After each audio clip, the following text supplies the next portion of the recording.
Hello, everybody, and welcome to another edition of Magic proudly sponsored by our Patreon supporters and CoolStuffInc.com, Cardhoarder.com, Alter Sleeves, as well as Twitch subscribers and Patreon supporters like you. I am Evan Irwin, and we get started each week by saying hello to my two co-hosts, MTG Nerd Girl. Hey, guys. Ruben Bressler. What's going on? We are here. It is happening. We're going to kick it off with our first pick in our giveaway, and if you have won before, don't worry about it. You just run it back. You run it. No restrictions. No brakes on this train. If Absolutely. You've won the thing in the past 6 months, I don't care. The past year, I don't care. Enter the giveaway. Be a part of the show.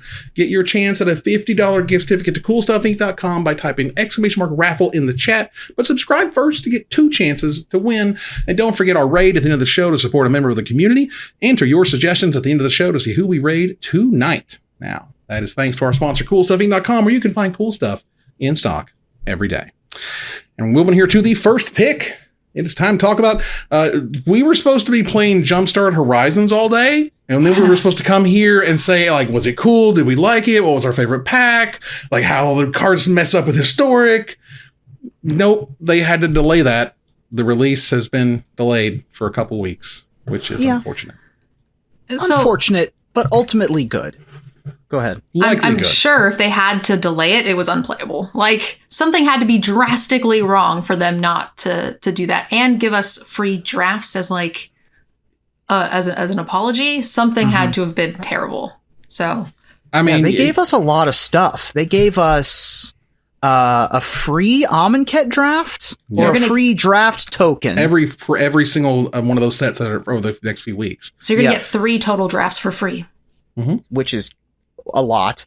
Then they did the Historic Brawl event, right? Which gives you a much better XP. Translation of promos. Mm-hmm. And a sincere apology, which honestly, I would have just accepted the, hey, our game doesn't work great yet. Rather than present you with a buggy game, we're just gonna delay it a second. And I am super happy with Wizards. A few things for me, having, managed, projects of a digital nature, Lord knows there was a gigantic sigh of relief on all the programmers when they said they'll give us 2 weeks, guys. And like, whoo, because it's tough. Like, this is a, multi-million-dollar decision of saying it was bad enough. It was concerning enough, whatever language they wanted to use there, that they really didn't want the public to see what shape it was in, or they just didn't have time to vet all the things and cross all the T's and dot the I's. And in the meantime, we get free Premier Historic drafts. That was the first draft is on them. Amonkhet Remastered, which reminded me of how stupidly fast that format is. Kaladesh Remastered, which will happen August 15th to the 20th, and Ikoria August 20th to the 26th, which is neat. And ultimately, August 26th come around, we'll have Jumpstart Historic Horizons. A couple weeks from now, we'll be ready to talk about it. There's no shortage of new events on Arena and product. We just got the D&D set, so I feel like not having the Jumpstart is okay. And they, like you guys said, gave a sincere apology and gave us a bunch of free product, so we could continue to enjoy Limited without it. So I'm very happy with the way they handled it. Yeah, I'll take it. And again, if this ultimately ends up with a better client, a more stable client, less bugs, less weird screenshots on Reddit the first day it comes out, is appreciated, quite frankly. Yeah, I'm glad for the break. However, this does mean that this 2 weeks additionally here means that it'll be Jumpstart Horizons, and then very soon thereafter Innistrad, and then very soon thereafter another Innistrad. And product fatigue is a concern, but for now, we are okay. Oh, we're going to get into product fatigue. Let me tell you. From not people to mention, who writes the articles. Yeah. Oof. From August 24th, when they're going to tell us what happens in 2021, we was talking about it on the pre-show. Oh my God. Just buckle up. I'm expecting at least 30% more products than they made this year. And Jesus. They were already almost to 40 this year. I would definitely expect it. They've done nothing but hire people left and right. And they've done nothing but make money left and right. Does Wizards want to be a $1 billion revenue company? Absolutely. And they've already got like 800 million last time they reported. It's insane.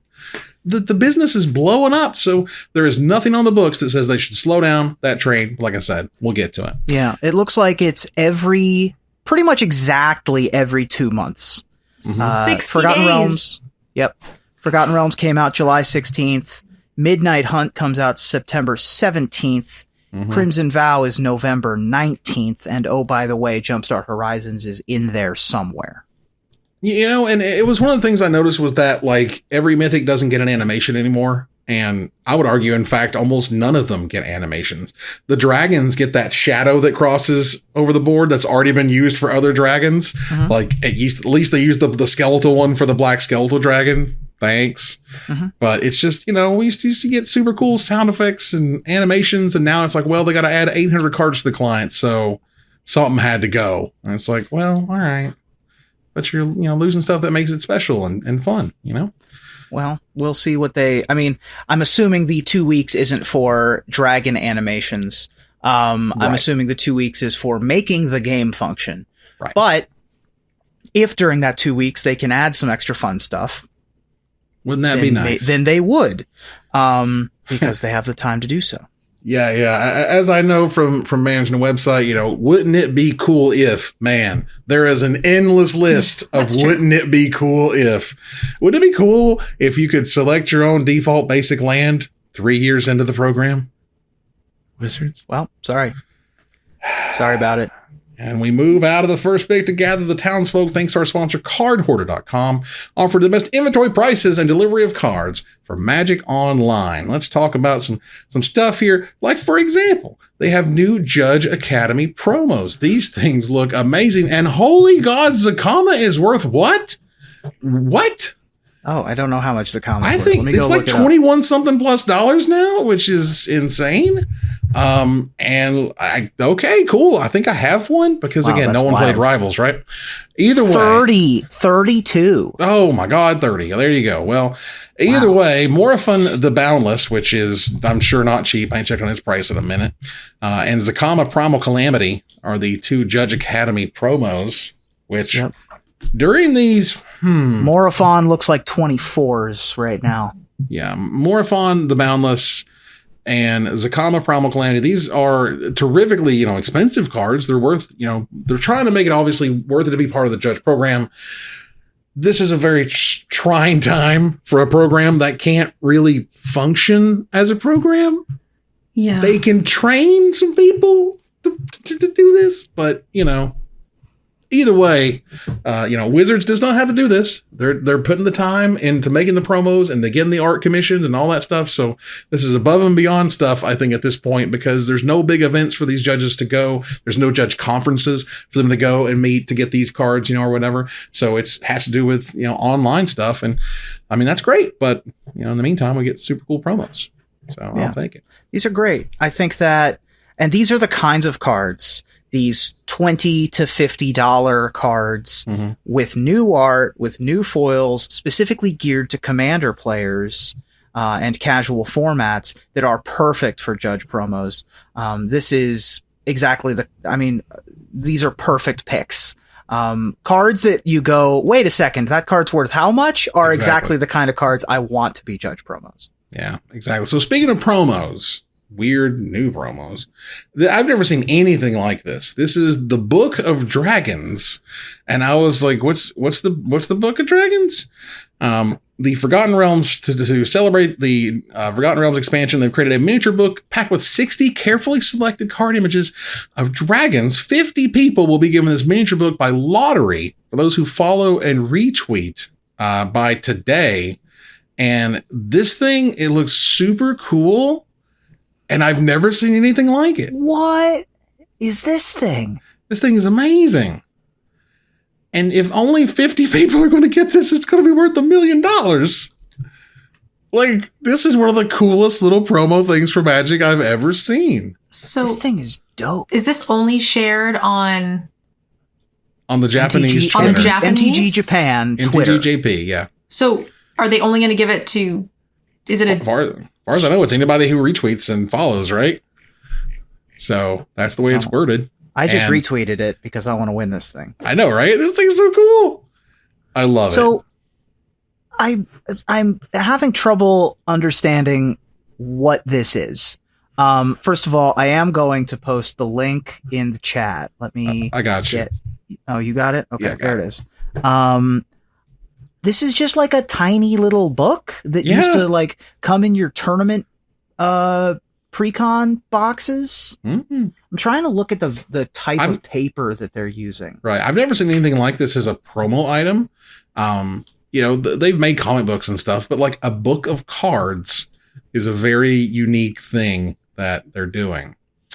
This is wild. You know, right? So that book's worth $1 bajillion. Speaking of $1 bajillion, congrats to our sponsor, Cardimajigs, who got themselves up to $477,362 on their Kickstarter. That was amazing. So congratulations to them. They make a hell of a good product. I had it here. I got to show you guys. We got to talk about it. Yeah. Really sweet. Hope you guys got in on that. No longer. There you go. You're one of the 4,917 for this one. I mean, Cardimajigs, recent sponsor, of course, because their Kickstarter has ended, not a sponsor any longer. However, we're still talking about them because they make a great product, and we wouldn't accept their sponsorship if we didn't believe in the things we were selling. So I'm excited to see what they can keep making. I love those guys over there. The spell cards, the Cardimajigs, the Cubeamajigs, all of the things that they make are just super unique and special. And the tokens and stuff is awesome and whatnot. So moving on to another thing here that's kind of unique is the Commander Collection. Now, last year, as you see on your screen here, they did the Commander Collection green. They gave all WPN stores the non-foil version, and premium stores got the foil version. Those are very rare items. I recall the non-foil was at like $250 and the foil was at like $350. I haven't looked in a long time, but either way, these are very similar to the From the Vault products, which are basically, thank yous essentially to stores. These are things that on the distributor level they're going to buy for a low price, and on the retail level and out in the real world they're going to be worth a lot. And this helps stores all around the world and help be a part of WPN, stuff like that. So Commander Collection green was the question of, are they going to do it again? They're definitely going to do it again. So if your store can reach WPN Premium by my birthday, which is September 24th, you'll have access to the all foil version. So they don't know what the color is, but they'll make more of it. And this thing was just like packed with value. There was just infinite dollars in this box. Okay, so it was just one box that the store got that they got a small amount per store. Okay. Based on your allotment. An allotment. Based on level. Okay. Mm-hmm. Oops, okay. There we go. So do we know what the new... Don't know what the color is. Don't know when that's coming. No. Okay. So this next thing that we had on our list here was, I wanted to bring it up because, like, not necessarily to sort of advertise or whatever for free, but also to know that this is an event that had been sort of spoken of for many, many years. If you were in the tournament scene for Magic, I can't tell you how many times I've been hanging around an event or whatever for years, and people would be like, you know what they need to do? They need to make an event that's like $500 to play in, and only, a select number of people can go, and it's super high end, and it's, super shark festy and spiky. And they're like, well, okay. And it looks like they actually went and did just that. They have a modern high roller 5K. That's going to be happening in Minneapolis at Steam Shop Coffee and Games, and this is in October. And the link's in the description and stuff. But basically, their entry fee is $200, and the prizes are only to the top 8, so top heavy prizing. And it's going to be a private event with secured entry, stuff like that, free or comp private underground parking stuff. And so this is the type of thing that I kind of heard about, and it's interesting to finally see it happen. Of course, middle of a friggin', the words we will not say because the algorithm gets mad at us, but because the world's been going through some stuff, we now get to actually see the thing that people were talking about for years, I guess. That's crazy though. Yeah. There's a couple interesting things about this particular event. First of all, this is in Minneapolis, Minnesota. So if any of you are up near that area, this actually, I don't hate the idea of going to something like this, even while we are in our current predicament of the pandemic, which of course is a medic that's also a panda. Right. Of course. Because the description and the detail of the description here. Let me read real quick because I just looked through this. Join us for some high stakes modern. The 30 player cap, which first of all, why aren't we doing 32? You can play 5 rounds of Swiss cut to top 8. We will run this at professional REL. No spectating. Players can't intervene or stop a game. They should consult the judge. Deck list will, of course, be required. Check it out. Dress code at the event. Business casual. No shorts or open-toed shoes. Wear a blouse, polo, button-up, etc. That's awesome. Attendees are welcome to join us in a private room at Volstead's Emporium following the conclusion of the event, which I've looked up, and is a delightful craft cocktails joint in Minneapolis. Right. Private event with a secured entry of a door person. Oh yeah. All of this seems legit. Like this is the only kind of Magic event that I would go to right now. I wouldn't go to a GP. I wouldn't go to an FNM. I wouldn't go to a pre-release. You're getting what you're paying for. Like, I don't hate this idea. Like Nerd Girl, what are the stakes to get you to come to like a high stakes limited event? If it was like a $300 buy-in, $500 buy-in. So I played a lot of poker. I played poker to get myself through college, and I personally don't want poker in my Magic. Like, I like competing, but I've been to a lot of house games and stuff, and if I wanted to play this style, I would just go play poker. I would do the dress up thing. I would pay the entry fee to do like some really fun games with like hors d'oeuvres and drinks. That sounds fun. But like, I'm not really interested in like trying to rounders up some modern. Trying to figure out who the fish is at the table. It does make more sense for a limited event than for a constructed event. I will be honest. I agree with Brittany there because, if you want to get what you're paying for, you certainly want to be drafting Urza's block, right? You want to be drafting some rare Magic the Gathering cards. Right. Well, you guys are paying $200 and getting nothing. You're bringing your own deck. So anything that you draft is still more product than what you're currently getting. So that doesn't matter. I don't know, high stakes Magic other than just competitive GPs. I mean, because top 8ing or whatever can be a substantial amount of money, but like, I'm not looking for, a heads up table or whatever. Well, the 30 player cap is really interesting. The high entry fee and the fact that, there is going to be, they can't run it at professional REL. Pharmacist Judge is correct because only wizards or whatever can do that. But they can still run it in very competitive REL where they have very strict rules in how you act and whatnot. And that would still be interesting to see. I think that for me, the other thing is $200 a high roller event? I would submit that it is not. You're coming with a modern deck, which I haven't looked at prices recently, but my guess is that the average modern deck is at least $600. It's around there. I would venture depending on what to your plan and budget, whatever. A GP, when they stopped doing GPs, was $100 entry fee for constructed GPs. Mm-hmm. This is not a high roller. A high roller is $1,000 entry fee. Like, that's where we're at now. If you're going to go, you're going to pay an entry fee that is as much as your deck is worth. I heard a stat the other day that blew my mind. The United States has 18 million millionaires. 18 million millionaires live in America. That's crazy. That's a way higher number than I thought. I couldn't, so I just blew it out of mind. So, granted, I heard it in a video, but it was from the Gravel Institute. It was something David Cross did. You can check it out. Google it on YouTube. You'll find it. But that was the one stat it hurt me. I was like, my God. So a $1,000 event is not that crazy in a world with 18 million millionaires. I was actually talking to a friend about that the other day where like, if you have $100 million, that's a lot. But actually, people are starting to still associate the word million as a lot. But now, $1 million is really not that much. Look at the housing market.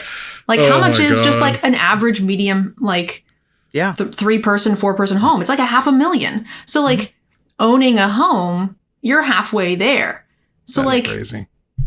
That includes people who have exactly $1 million, right? Which is not a lot in today's standards, to be honest. if there was a brief period of time where I was out here in LA doing roofing, and we would valuate homes and valuate how much homes would cost to like upgrade and stuff. A below average, kind of bad house built in the 1950s that's actively falling apart is like $500,000. Yep. Is like $500,000 for a kind of a crappy house. Mm-hmm. Like, it's wild. The economy and the housing bubble are super wild. So anyway, the point is, a high roller, calling a $200 event a high roller for Magic, maybe. But in general, I think that you're being a little disingenuous. The rest of it, though, with the dressing up, the hors d'oeuvres, the professional REL, the parking, the after event at Volstead's, all of that adds up to a good experience. So I don't even need it to be called a high roller. I think that this is just a Magic tournament, and the word high roller is so that people like us talk about it. So, question. So the after event, like drinks and stuff, is included? I assumed it was like we are also just like hanging out. That to me was you're also hanging out. The drinks aren't paid for, but you can go hang out. So that's what I thought. Place. Oh, well. So it's like we're also all going out to dinner. You can pay for that too. Kind of thing. Attendees are welcome to join us in a private room. Yeah, agreed. Yeah. So it's whatever. I agree. Like if you put this in like a poker perspective, $200 is definitely not high roller, right? Like I'll pay $200 for an entry fee, no problem, for poker. But this is also a game that's marketed for kids. And like, I don't know if backroom cigar, high rollery type poker theme is really where I want the game to be headed. I like if the I don't get frothy. my $1,000 buy-in shoots and ladders, I'm gonna be pissed, right? I Monopoly need this. with real money. Right. I need Candyland with, house deeds on the line. Let's do this. Okay, we're gonna move on here. I know. We're going to move on here to Desperate Ravings and check out our altar sleeves. Support the show by using the code MAGICMIKES at checkout for 5% off anything in the store, including a set of exclusive sleeves featuring the Magic Mikes crew at altersleeves.com/MagicMikes. We're working on actually a new set of those with altar sleeves because they're awesome, and we'll talk more about that later. But yeah, we're doing things and stuff, so stay tuned. So Desperate Ravings is showing up here. I don't know how bad Wizards got caught on this one, but it was kind of ugly.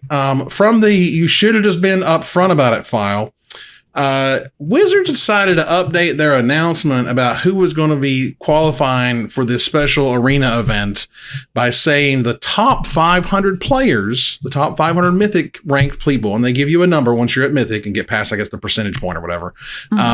The top 500 are going to be rewarded to entry into the thing. So people, stayed up all night at the end of the period, and they played forever, and they got the rank that they wanted, and then they didn't get an invite. They're like, what's going on? And you go back to the webpage, and suddenly it says the first 500 people who got to Mythic get invited to this thing. And it's like, wait, what? So then they went on archive.org and found where they changed the language and then didn't tell anybody. And then Wizards awkwardly updates later to say that when we initially announced the early August season, we said we would award the invitations to the, quote, top 500. When we needed to delay the Jumpstart Historic Horizons release, that was changed to the first 500 to reach Mythic rank. And yeah, I don't know who didn't tell who about that change, but that was no bueno. That's not a good idea. You shouldn't have done that. That just makes Wizards look super shady and super gross. And with all the problems with organized play, if there's a change in organized play, for God's sakes, be upfront about it. Just tell people, we'll deal with it. We can understand. But when you do something like this weird bait switch, first 500, top 500 thing, it's not good. It's not great. Yeah. Do you do the top 500 grind? Nerd Me? Girl? No. Yeah. No.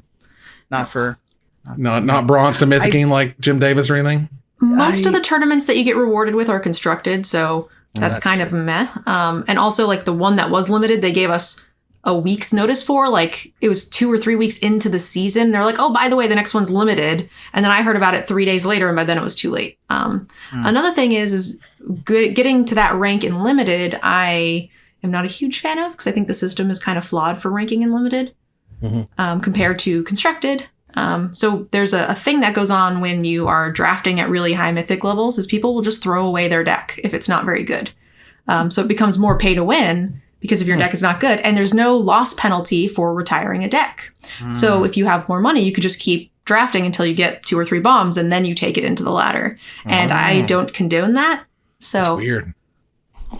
Yeah. I mean, I can see it, but man, you got to be min-maxing so hard. Just so hard to do something like that. That's crazy. What I'm seeing from this announcement, though, is it's like it's not even well hidden. It is like very blatantly they just changed it and didn't announce it. I didn't say a word about it, and that was really, really uncomfortable. Which is pretty uncomfy. So I'm not.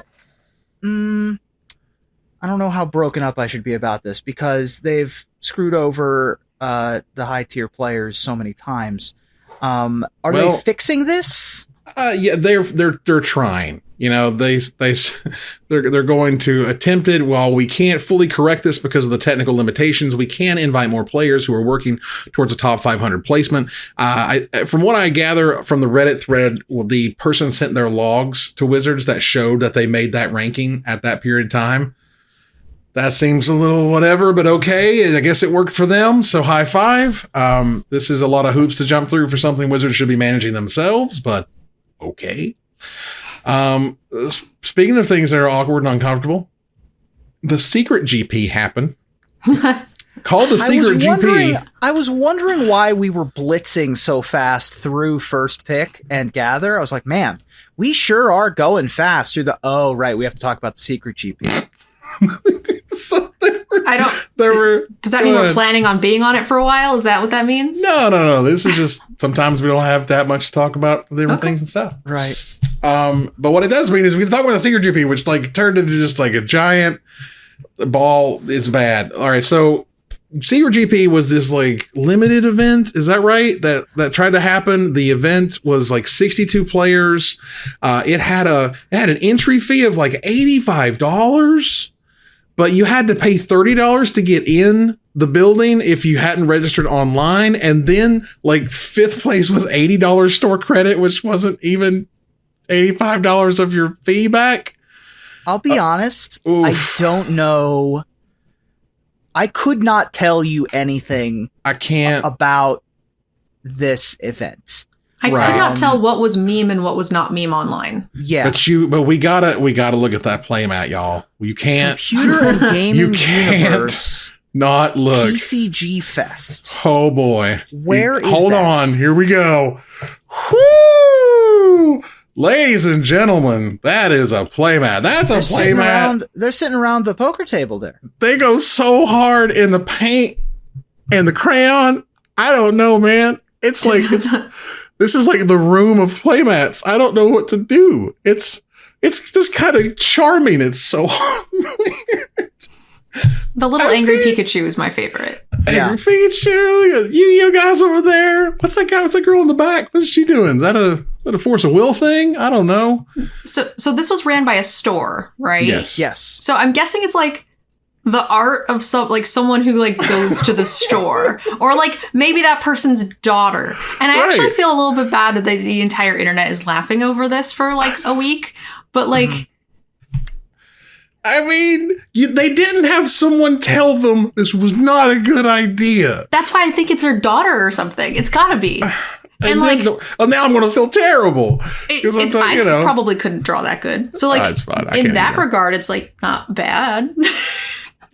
I mean, it's one of those, do I recognize the characters? Yes, I do. I recognize the characters. There's some decent perspective. Fortunately, Hipsters of the Coast wrote something that explains any of this to me. Great.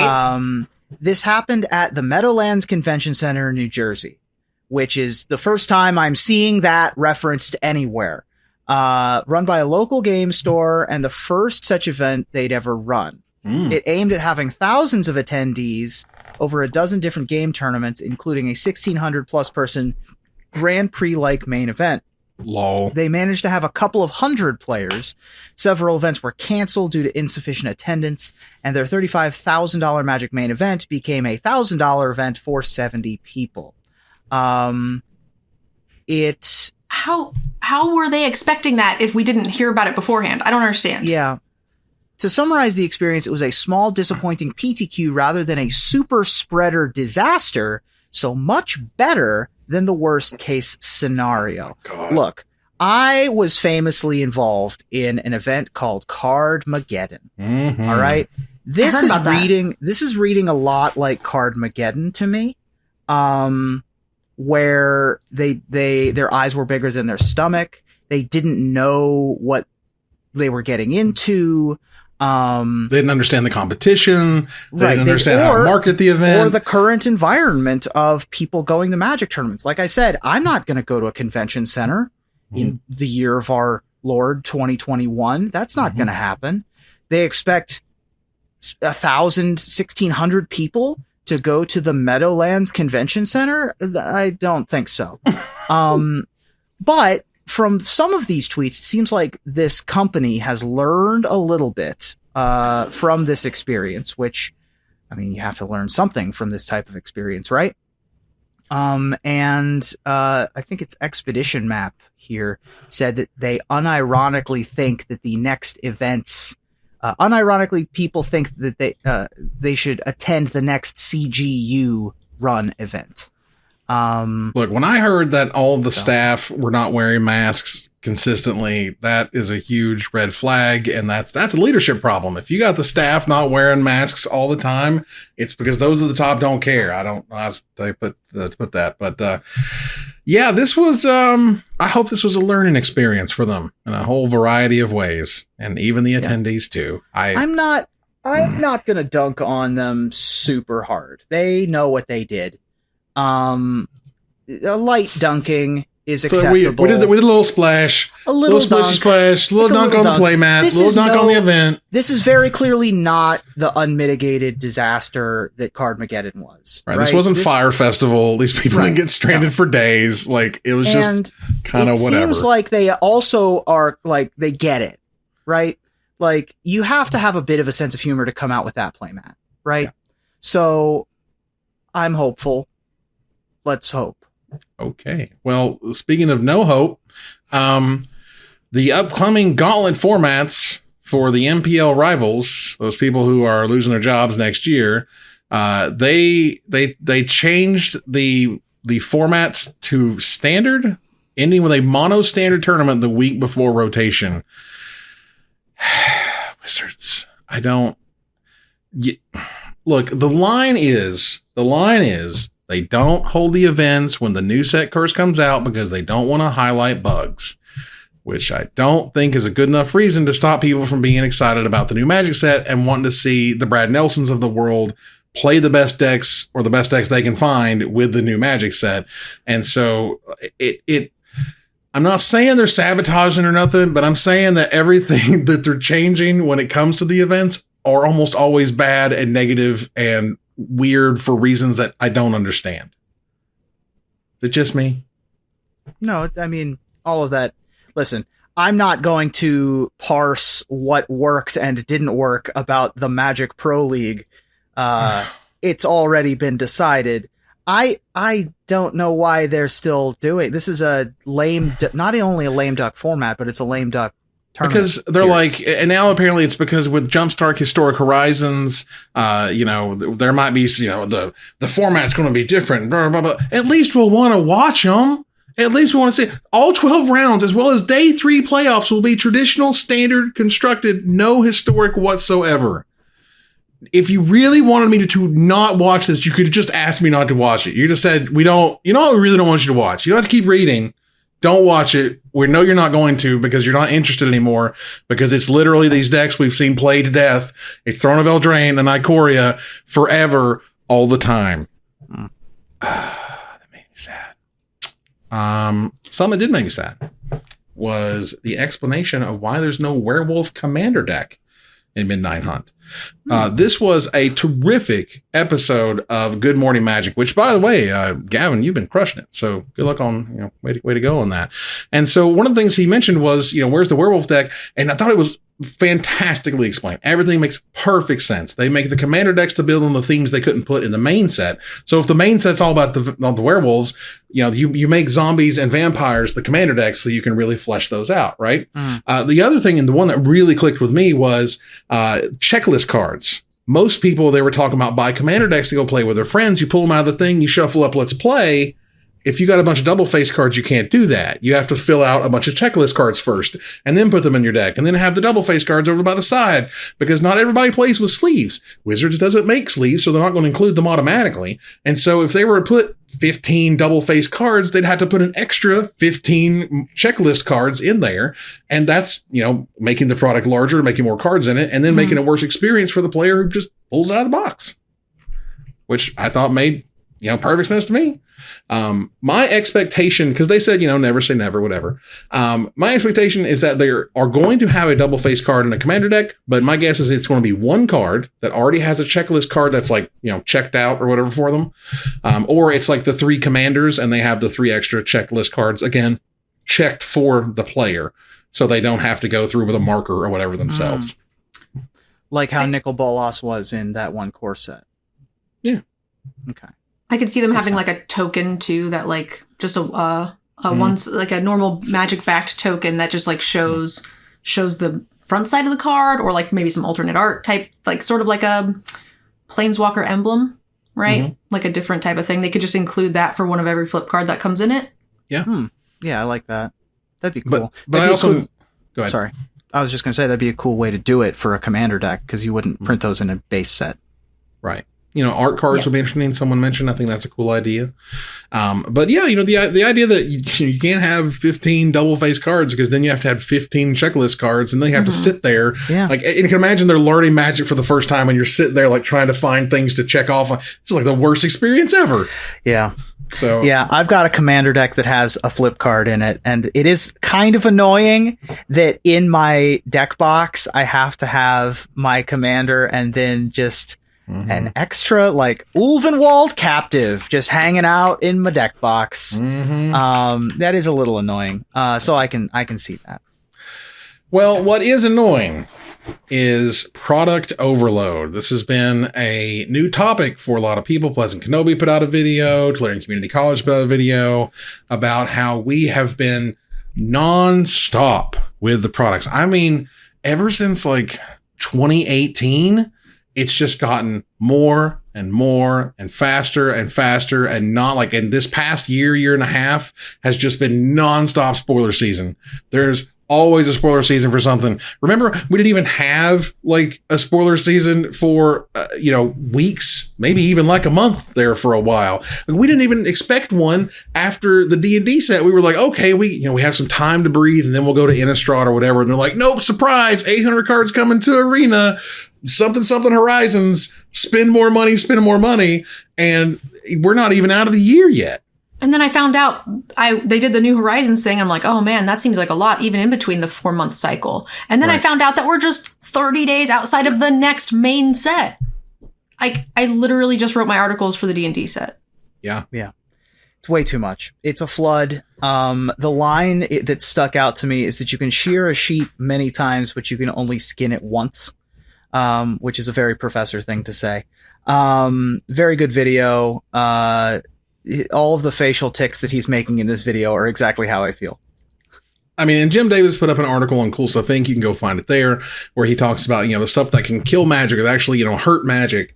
And part of it is just product fatigue. And the other half is that you have all of these things happening at the same time. Secret Lair is just slathered right on top. It is just frosting like Wizards has never had before. The profit margins of those products are absolutely obscene. I mean, just watch the last Hasbro report. We're talking, you don't see it, but in pharmaceuticals, and cosmetics, do you have 47% profit margins? And it sucks. It's always weird to me when, it's always strange to me when there's a thing, they're trying to, raise money for, and Wizards isn't just throw in $1 million because they can, and they have clearly making lots of profit, and they can definitely, kickstart their giving or whatever with something, but still the product overload is here. There's something every single 14 days, and it's exhausting after a while. Yeah. I mean, there's not much else to say. I mean, we have to talk about it, Talking about it and streaming it is my job, and people are asking me like, oh, what do you think of this new product? I'm like, wait, what? Like, there's just, even if you do this full time, there's just not enough time for that much content and product. And, Wizards is like, well, not every product is for you. And I'm just like, yeah, man, I'm actually just trying to talk about all of them. Right. I'm not even necessarily playing with all of them. I just want to talk about all of them. And it's making me tired. And so from a, from a retailer point of view, cool stuff. It's like, what are we selling? Are we selling the new Innistrad set? Are we selling both of the Innistrad sets? Do we wait for the first Innistrad set to come out before the next one? Because the next one's just like, it's right there 60 days later, man. And so like Wizards, of course, is also putting out stuff in digital like a week plus before it comes out on paper. And we'll get to the set booster stuff that they're still doing. And it's just, you kind of just feel run ragged after a while. Just unfortunate. Man, so I'm tired just listening about it. Well, I get to tell you about it. That's what we do here. So everything you should know about the arena economy was an article that came out from cardmarket.com. Now, I'll link it here in the chat. Now, one of the things I noticed was that, who is this person? Is this guy like a longtime pro? My God, his win rates he's talking about are like 70+%. I wish I could draft that well. Like, does anybody else get near 70% win rates? I mean, because he's like, I lose a little bit because I only win 70% of the time. I'm like, holy cow, dude. That's not the headline I took from this. That was the headline. After I read it, I was like, holy cow, dude, you're really good at draft. Congratulations.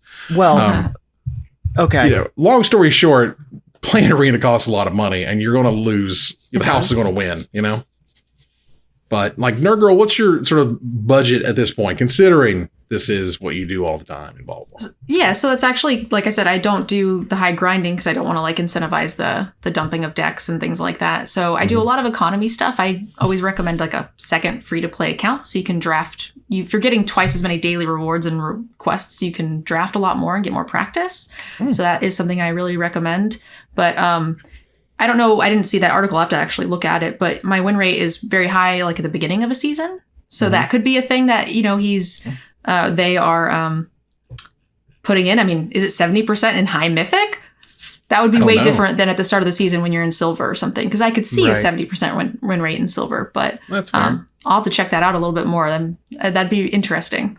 One of the most interesting parts of this didn't actually get there until the comments, when someone said, why do you redeem all of the set when it first comes out? You get like a playset of all the commons, all the uncommons, and maybe all the mythics or all the rares or whatever. And he says, well, you draft all the uncommons and commons out of the set because now the vault, your vault is now 100% more than it would have been if they didn't draft any of the commons or uncommons.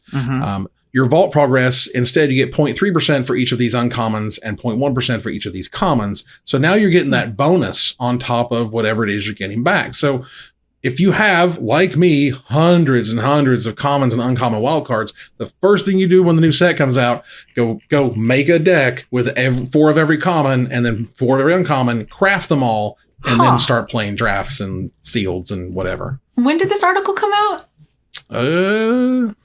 It looks like just yesterday, something like that. Interesting. Pretty neat. 2 days ago, looks like. Yeah. So that's really cool. That is an interesting way to game that system, actually. Because I do have 1 million common wildcards. Yeah. Yeah, I got tons. So like the reason I'd never seen the 1 and the 0.3% thing before, or 0.3%, because that's really where you see it come back, is that vault progress, where then you get rares and a mythic when you open your vault. So instead of getting more uncommons that you don't need, you get vault progress, which is cool. So I'll take it. Very cool. Yeah. The face you're making is interesting, Nerd Girl. What is happening? What's happening? I just find this very funny. I have been pushing exactly this. I've been making a YouTube video about it, every single set, and putting it on Reddit for like a year and a half. Hey. And people are always making fun of me and... Nope, that's real. We're not in the pre-show, can't curse. You are vindicated. You understand? You were right. You were 100%. You were always right. And this person is just agreeing with you. That's what's happening. My entire YouTube channel is about economy. And this is the type of stuff that I talk about as far as like min-maxing everything you can on your account. So yeah, right. This article looks great. Yeah, it's exactly what you've been saying for 6 months. So I will say I didn't read this article or watch your value video, but this is all like, so does this math all check out is what is basically what I'm saying. From what I've, from what I saw, like the basics of it seem to work out. It makes sense. Yes. So, well, and I've not seen anyone refute it. I'm asking Nerd Girl. Well, Nerd Girl didn't say she read it either. So like, I'm not trying to. Yeah, I'm saying the math of like doing the conversion.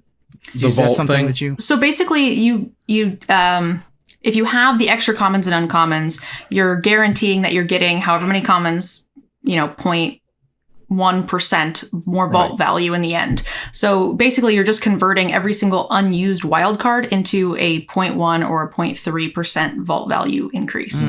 So that only works the once, and then because at a certain point you would have drafted them all anyway, and then you'd still be getting the same increment you would have gotten before. I'd have to do the math on how many commons or uncommons there are, but you can then exactly calculate how many extra rare and mythic wildcards you will exchange those for. Another thing I do as a limited only player is I drafted the entire set of Strixhaven, but I still have 258 packs on my account that I use for drinking games. But then I open wild cards in those. So what I'll do is I'll take those wild cards to pre-craft some of the rares in the new set. So that way I'm drafting gems, which gives me like 100 to 60 to 100 gem refund on my draft right away, making it only a 1,400 gem thing. So it's a little bit cheaper. It makes it more economic. Yeah. You're getting rake back kind of. Basically. And you do need to have like a winning record. I don't think 70% is honestly realistic, but I think a winning record is pretty necessary. In defense of this guy who wrote this article and this article in general, the thing we're talking about, or the thing that you just said, was from a comment in his article. We aren't even talking about the article. Right. So that's what I was saying. One of the most interesting points for me of the article was a comment in it where someone was like, hey, can you just explain to me why? And I'd never seen it sort of laid out that clearly of, well, once you cash them all in, it's 0.1, it's 0.3, and you get them back in the vault and yada, yada, yada, yada, yada. I'm also very stupid. So seeing it in words helps. You're not. It's that the Arena client and the economy is so convoluted and has so many twists and turns that like nobody knows. They come into my stream and they're like, what's that blinking chest at the top? I've been playing since it started and that never happens. It's something that only limited players experience. Excess common and uncommon wilds is again only something limited players really experience because you're usually crafting the things because you don't open enough packs, whatever. Right. So I actually made like an introduction video just to like explain what all of the blinking buttons on Arena is. And people just don't understand how the economy works. And they don't want you to. No, they don't want you to. They really don't. It's in their best interest for you to understand it. Yeah, they go to you go to the casino and they want to make the worst odds blinky buttons. Oh yeah, look really fun and cool and sound interesting. Absolutely. Yeah. If you want to know what the best value in a casino is, look for the most boring bet. That's another reason why $100 gets you 20,000 gems and then you buy a cosmetic for 800. That doesn't sound like a lot of 20,000, but that's actually a pretty big chunk of $100. And like the more steps that they have to dilute like any true dollar comparison, the more they're going to get out of you. Right. Don't think about the Disney dollars that you're spending. They're being turned into something else. Look at this pile of shiny things that your money is now. That's cool. Well, a little bit of a money thing here to end the segment. We have the unveiling that the Innistrad Midnight Hunt bundles. Now, they originally had 10 booster packs, 10 draft booster packs, 24 lands, 24 non-lands, a promo card, and the oversized spin down. Well, they're now getting 8 set boosters instead of 10 draft boosters because that's the way Wizards wants it. And I don't blame them. it's less cards for the same money. Some of them are shinier and I guess harder to produce, but just one of those things where, as I have said the entire time, Wizards is setting this up to where set boosters are what you want to do and buy and look at and think about. And maybe if they keep going a year or two from now, they'll say, well, that draft stuff, that's just WPN only, because WPN's the only place you would be playing a draft, right? If you're not playing it on Arena. Right. So why are we making the effort to make all these draft booster boxes available through wherever when we could just do it as a WPN exclusive? And hey, that'll give stores something they can, bank on, while also just get rid of that product, or as much as that product has to make, so they make the product with less cards worth more money. I don't know. That's the tinfoil hat. It's right there. Yeah, but it's shiny. It doesn't. So I get it. I kind of get it, but then I don't get it when you go draft is the way, like we just said, draft is the best way to collect cards on Arena. Right. Arena is the best way to get into Magic the Gathering today. Yep. Therefore, and third step, you want players playing Arena to also buy things in stores. You'd think. Right? So, due to the transitive property, I would think they would want players to come into stores to draft. I don't see where that train of thought breaks down when we go, this is like the Patrick meme when he holds up the ID of like, the best way to get into Magic is Magic Arena. Yep. The best way to get into Magic Arena is draft. Yep. You want people to go from Arena to their local game stores and get Magic cards. Yep. The best way to do it is through a draft. Yep. So you want people to go to the store and draft. Well, we've got set boosters. Like, where's the breakdown happening? I have heard multiple narratives. The narratives that I've heard from Wizards employees, from different Wizards employees themselves, is that the average player doesn't know what a draft is. The average player doesn't care about a draft. The average player doesn't know what a draft even means. And so they're opening the packs for fun. No, I actually think that that's probably closer to it. I sometimes forget as a competitive player and as a limited enthusiast how different I am from the average casual player. And I think you're wrong. I think EDH is probably going to now be the best and easiest way to get people in a store. And they can play with the cards that they have. Draft is shisty and competitive. I don't want to sit someone I'm teaching how to play Magic down to a card store full of people who draft every night. Like, that's not going to be a fun experience for anybody. Well, except for the person who's really good and that wins, I guess. But I think it's more casual formats that they're going towards, and set boosters, I think, are a great way to sell more product because they take out some of the chaff. That makes sense. This to me is almost a growing pain in terms of the way Wizards wants to move forward with Magic and saying, I think so. This is how we want you to experience the new sets, is to open something that always has something shiny in it. Yep. And to open something that has the possibility for 4 rares. Oh my God, can you imagine the 4 rare pack and how you would tweet and talk about that on Facebook, about you hit the Sick God pack versus I opened a draft pack. I hope there was a foil. I didn't get anything but a bad rare, next. And which sounds better for EDH players. Yeah. Yeah, exactly. So which and one why they're coming out with so many of those Commander decks every set or every year.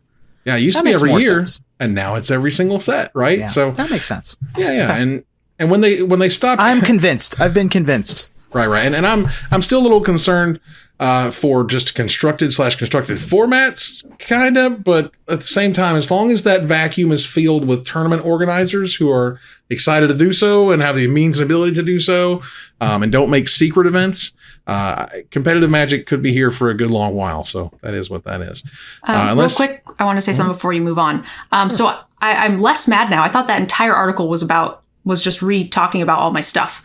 It's not. It's the comment section, and you asked if the math was right. It is. I looked it up. I found it. So excellent. Well, there you go. The math. I didn't mean to flame this guy's article or ignore 6 months of your content. No, you didn't.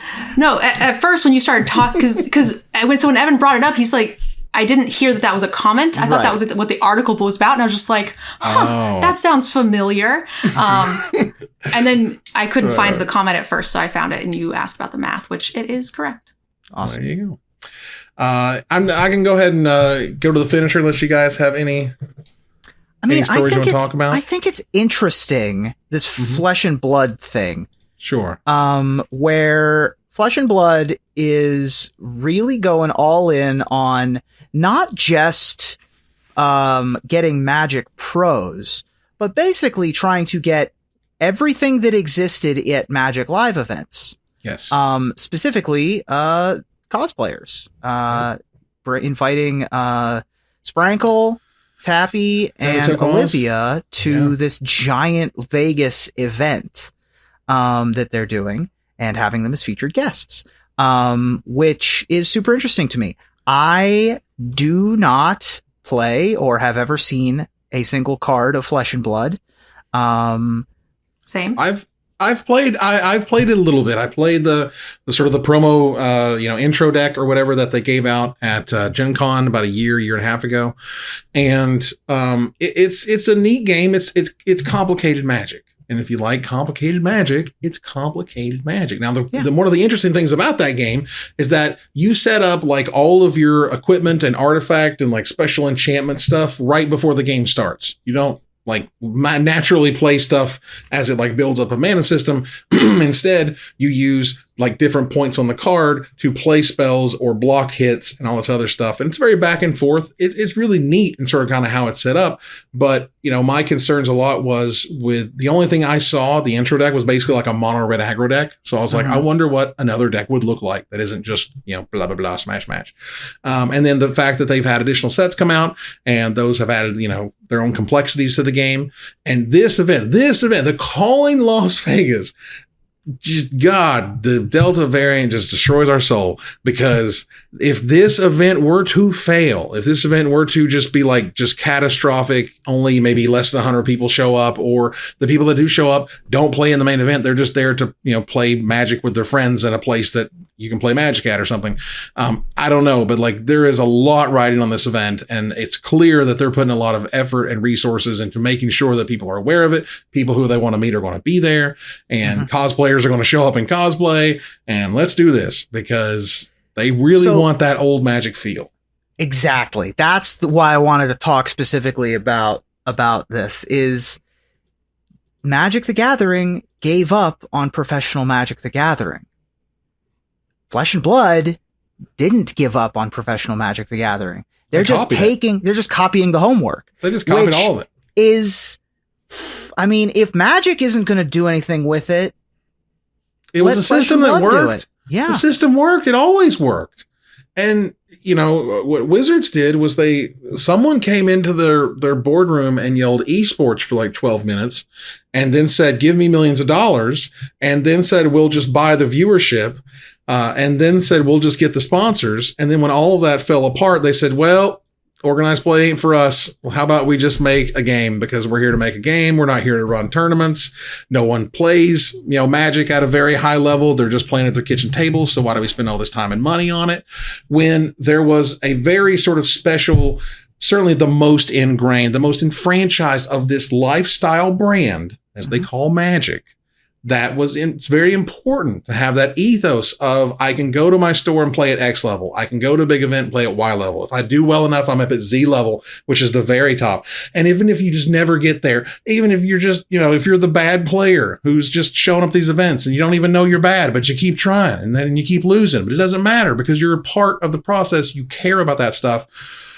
I don't know at this point if I have confidence that Wizards is actually going to make a Hall of Fame again. Like, I feel like someone in that building is like, if you just shut up and not talk about it, no one will think about the Hall of Fame. And the fact that you took thousands of dollars to make them rings, thousands of dollars to fly them out, to have these special ceremonies that you spent lots of money setting up and creating, all of that stuff, I don't want that to go away. That was important. That was special to me. And now it's less than special. They don't even care about it. Well, so I think I have lots of thoughts as to why the whole esports thing failed, but it's sort of like a, Major League Baseball. Most of us will never get to play in it, but there are still fans of the game. Right. And, sports is one of the, most lucrative things out there as far as ownerships and sponsors and all of that. But why is Magic not able to fulfill or have a similar market to League of Legends or any of the other Hearthstone, And it's cool to see people play stuff well. Like, Yeah. It's cool to see the best players in the world of anything. I don't care what it is. Badminton was super sick seeing some of those highlights from the Olympics, because those guys were nuts. They were better than any other player I'd ever seen in my life do that, I'm just happy that someone is picking up the mantle that Wizards doesn't want anymore. Even if I have never played Flesh and Blood and don't really have an interest in it, it's like a fighting game, right? It's like Street Fighter, the card game, is like a little bit. Like you're sort of kind of like trading blows back and forth. They're attacking, you're blocking, you're playing spells that do special things or whatever. Yeah.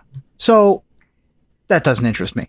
But the gameplay, the competitive, strategic card gameplay is interesting and will be interesting to, masterless samurais of competitive games, the professional chess players, the people that came from Hearthstone and came from, you get your Alex Haynes and your Stanislav Sivkas and your people that, Hayne was always a Magic player, but people who travel between games, and Flesh and Blood is willing to put the money forward, kind of like how Versus System was for like 3 years. Oh yeah. And I'm happy that there is an outlet for that. And someone went, you know what?